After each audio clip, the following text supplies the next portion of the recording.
Hand railing जवळ उपस्थित सर्व प्रेक्षकांना विनंती आहे की या ठिकाणी सुंदर अशी बैठक व्यवस्था केलेली आहे। आपल्या सर्वांना विनंती आहे आपण कृपया स्थानापन्न व्हायचंय, समोरच्या गॅलऱ्यांमध्ये बसून घ्या।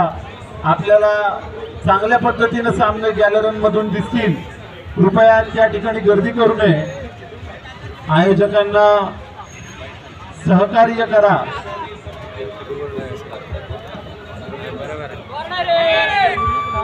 परत एकदा तिसरी चढाई गुण घ्यावाच लागेल।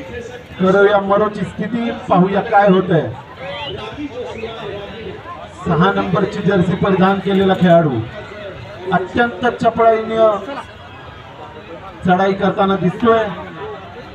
चांगलं फुटवर्क, चांगला ब्रेक आणि यावेळी सापडला।